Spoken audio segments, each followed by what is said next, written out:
തിരിച്ചെത്തുമ്പോൾ ബംഗ്ലാദേശിൽ നിന്ന് വലിയ ഞെട്ടലുണ്ടാക്കുന്ന ഒരു വാർത്ത പുറത്തു വരുന്നുണ്ട്. ബംഗ്ലാദേശിന്റെ ആദ്യത്തെ വനിതാ പ്രധാനമന്ത്രി ഖാലിദ സിയ അന്തരിച്ചു. ഖാലിദ സിയക്ക് 80 വയസ്സായിരുന്നു. ദീർഘകാലമായി അസുഖബാധിതയായിരുന്നു. സ്ഥാനഭ്രഷ്ടയാക്കപ്പെട്ട ഷെയ്ഖ് ഹസീനയുടെ എതിരാളിയായ ഖാലിദ സിയ ബംഗ്ലാദേശ് നാഷണലിസ്റ്റ് പാർട്ടി അധ്യക്ഷയാണ്. 3 തവണ ബംഗ്ലാദേശ് പ്രധാനമന്ത്രിയായ ഖാലിദ സിയെ 2018 അഴിമതി കേസിൽ ശിക്ഷിച്ചിരുന്നു.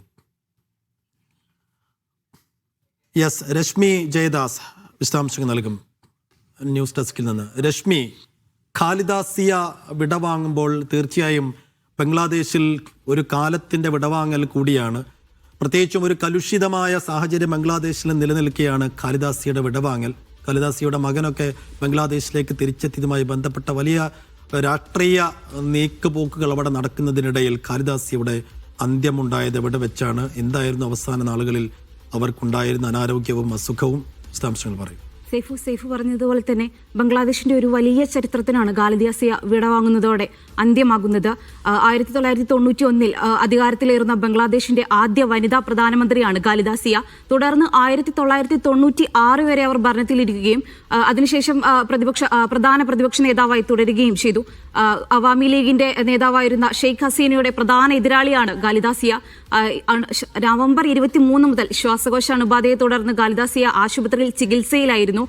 ദീർഘകാലമായി വീട്ടുതടങ്കലടക്കം 2018 ഖാലിദ സിയെ അഴിമതി കേസിൽ ഷെയ്ഖ് ഹസീനയുടെ ഭരണകൂടത്തിന്റെ നേതൃത്വത്തിൽ ഒരു അഴിമതി കേസിൽ ഷെയ്ഖ് ഹസീനയെ ജയിലിലാക്കിയിരുന്നു. അതിനുശേഷം വിദ്യാർത്ഥി പ്രക്ഷോഭത്തെ തുടർന്ന് ഷെയ്ഖ് ഹസീന അധികാരമൊഴിഞ്ഞപ്പോൾ ഖാലിദ സിയ ഉൾപ്പെടെ ജയിലിലാക്കപ്പെട്ട പല പ്രതിപക്ഷ നേതാക്കളും വീട്ടുതടങ്കലിൽ നിന്നും ജയിലിൽ നിന്നും മോചിതരാക്കപ്പെട്ടിരുന്നു. അതിനുശേഷം ജയിലിൽ നിന്ന് വന്നതിന് ശേഷം ആരോഗ്യപരമായി വലിയ രീതിയിൽ ക്ഷീണിച്ചിരുന്ന ഖാലിദ സിയെ ആശുപത്രിയിൽ പ്രവേശിപ്പിക്കുകയായിരുന്നു. നിലവിൽ ഇന്ന് ഖാലിദ സിയ മരിച്ചു എന്ന റിപ്പോർട്ടുകളാണ് പുറത്തു വന്നുകൊണ്ടിരിക്കുന്നത്.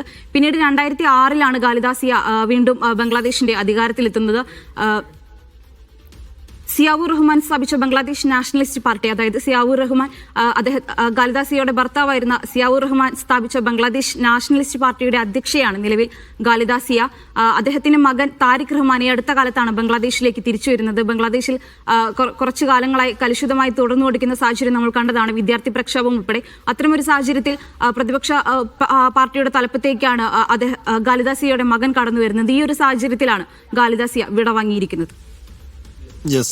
അപ്പോൾ ബംഗ്ലാദേശിന്റെ ചരിത്രത്തിൽ ഒരു യുഗാന്ത്യം എന്ന് പോലും വിശേഷിപ്പിക്കാവുന്ന ഒരു പ്രധാനമന്ത്രിയായിരുന്നു ബംഗ്ലാദേശിന്റെ. മാത്രമല്ല നമുക്കൊക്കെ അറിയാം, നമ്മൾ ഈ കുട്ടിക്കാലത്ത് അധികം പൊളിറ്റിക്സ് ഒന്നും ഇല്ലെങ്കിൽ നമുക്ക് എപ്പോഴും പറയുമ്പോഴും ബംഗ്ലാദേശ് 90കളിലൊക്കെ പോകുമ്പോൾ നമ്മൾ ഖാലിദ സിയ, അത് കഴിഞ്ഞാൽ അന്തർദേശീയ വൃത്താന്ത പേജിലേക്ക് വന്നാൽ നമ്മൾ ഏറ്റവും പ്രധാനമായ പേരുകളിൽ ഒന്ന് ഖാലിദ സിയ, ഷെയ്ഖ് ഹസീന. ഇവരുടെ ഒരു തർക്കവും എപ്പോഴും.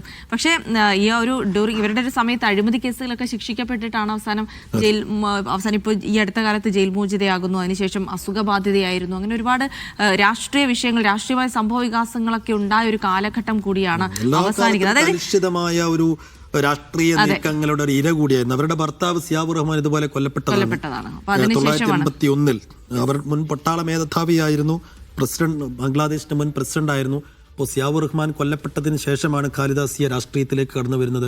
ബംഗ്ലാദേശിന്റെ പ്രധാനമന്ത്രിയാകുന്നു. അപ്പോൾ ദീർഘകാലമായിട്ട് ബംഗ്ലാദേശിന്റെ ഭാഗത്തെ നിർണയിച്ച 2 പേർ, ഒരാൾ ഷെയ്ഖ് ഹസീന ഇപ്പോൾ ഇന്ത്യയിൽ രാഷ്ട്രീയ അഭയം തേടിയിരിക്കുന്നു, മറ്റൊരാൾ ഇപ്പോൾ വിടവാങ്ങിയിരിക്കുന്നു. അങ്ങനെ ബംഗ്ലാദേശിന്റെ ഒരു വലിയ കാലഘട്ടത്തിന്റെ ഒരു അന്ത്യം കൂടിയാണ് ഇതെന്ന് പറയാം. അവർക്ക് അസുഖബാധിതയായി ഇപ്പോൾ രശ്മി പറഞ്ഞതുപോലെ തന്നെ ധാക്കയിലെ അപ്പോളോ ആശുപത്രിയിൽ ചികിത്സയിലായിരുന്നവരെ കാണാൻ വേണ്ടി മകൻ താരിഖ് റഹ്മാൻ, അതെ, അദ്ദേഹം ഈ അടുത്തായിട്ട് ലണ്ടനിലോ മറ്റോ ആയിരുന്നു. അപ്പോൾ ഇവിടേക്ക് എത്തിയിട്ടുണ്ട്. കാരണം ഇലക്ഷൻ വരാൻ പോവുകയാണ്. അതിന് മുന്നോടിയായിട്ടുള്ള ബംഗ്ലാദേശ് നാഷണലിസ്റ്റ് പാർട്ടിയുടെ ചില രാഷ്ട്രീയ നീക്കങ്ങൾക്ക് താരിഖ് ചുക്കാൻ പിടിക്കുമെന്നാണ് കരുതുന്നത്. വലിയ പൊളിറ്റിക്കലി അത് ശ്രദ്ധ കേന്ദ്രീകരിച്ച് കാര്യങ്ങൾ എത്തുന്നു. ഖാലിദ സിയുടെ മകൻ ഇതാ ബംഗ്ലാദേശിന്റെ തലപ്പത്തേക്ക് വരാൻ പോകുന്ന ചർച്ചകളൊക്കെ നടക്കുന്നതിനിടയിലാണ് ഇപ്പോൾ താരിഖ് റഹ്മാനെ വിട്ട് അമ്മ യാത്രയാകുന്നത്.